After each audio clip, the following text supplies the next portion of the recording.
Fakkiin dura barbaachisu looreetaan agaraaduunyaa biyya keenya fudhannee ilaaluun barbaachisaadha. Ilaalamuu walii galaa qabaachuu yaadannee kan sarbaantii leedarshiipidha. Rooberto Green namichi jedhamu bara 1970 keessatti jalqabe sarbaantii leedarshiipii taasisuuti.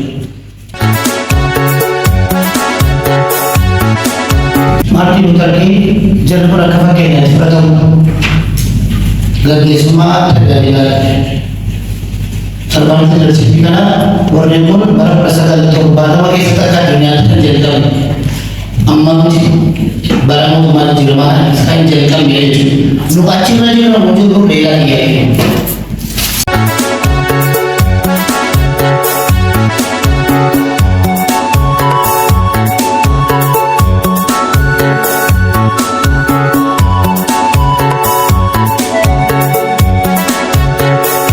Maqaan koo Adda Faayisaa Siraajiin jedhama.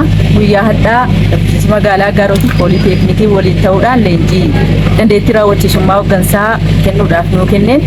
Hooggansi kunis hubannoo bal'aa irraa argateen deebii hawaasaaf kennuudhaaf kan qopheessu kan tajaajilu waan ta'eef baay'ee isaan galateeffannaa. Leenjii kanarraayis waan gurguddaa waan nu cimsu waan arganneef teenkii jechuu barbaanna. Maqaan koo Ahmad Naasir jedhama.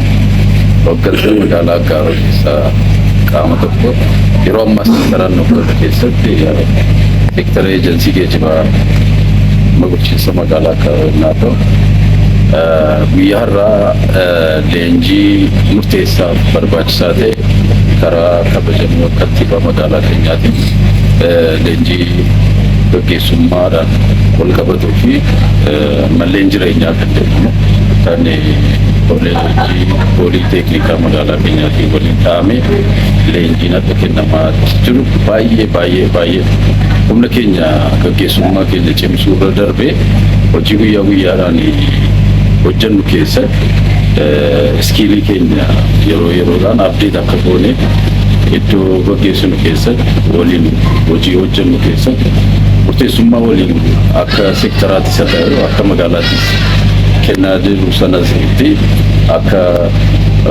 of ga'umsin leenjii murteessaadha jedheetanii fudhaa ani leenjii kana akka carraa ta'e karaa kabajamoo kantiibaa keenyaatiin kenname kun irra caalaatti nuuf hojii guddaadha.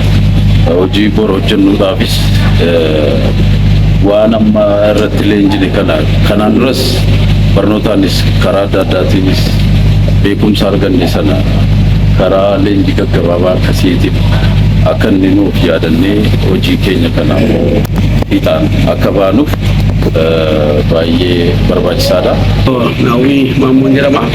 Hojii gaggeessaa mana qopheessaa bulchiinsa magaalaa Gaarooti.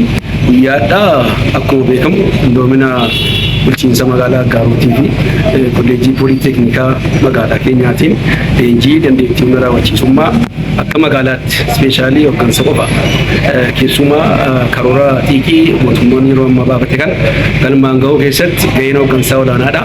Keessumaa hojiiwwan raawwatamu hundinuu baay'inaaf qulqullinaaf ariitiidhaan yeroo jedhame keessatti kaayyoo barbaadame galma barbaadamee fi fayyadamummaa uummataa mirkaneessuu keessatti hooggansi qindoominaan dandeettii guuttatee akkasumas kalaqa qabutti dabalee hojjechuu keessatti leenjiin kun murteessaadha waan ta'eef leenjii karaa guutuu ta'e adda ba'ee keessumaa gaaffii hooggansi qabu irratti yeroo adda addaa qorannoo akka magaalaatti gaggeeffame gaaffiin gama hooggansaatiin jiru maal inni gama raawwataatiin gaaffiin jiru maal inni gara hojjetaatiin jechuudha.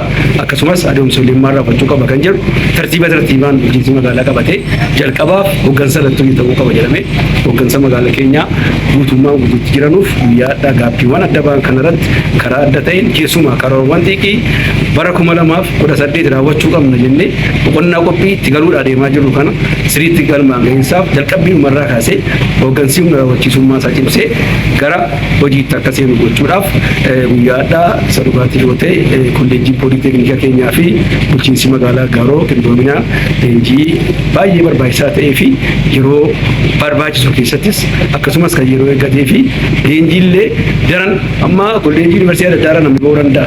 Moor hojii irratti immoo leenjiin kennamu, gaaffiin jiru adda bahee leenjiin kennamu, gaaffii qofaa miti qorannoo irratti kan hundaa'e leenjiin kennamu yeroo baay'ee bu'a qabeessa ta'a waan ta'eef isa kana fudhannee yeroo taa'u keessatti immoo karoora keenya karaa guutuu ta'e milkeessuu fi fayyadamummaa uummata keenyaallee karaa barbaachisaa ta'e galmaan ga'uu keessatti gahee olaanaa qaba waan ta'eef qaama kana qopheesse anis akka bulchiinsa magaalaa Aggaarootti hooggansa sana keessaa tokko waan ta'eef mana qopheessaaf akka bu'ee galateeffachuu barbaada jechuudha.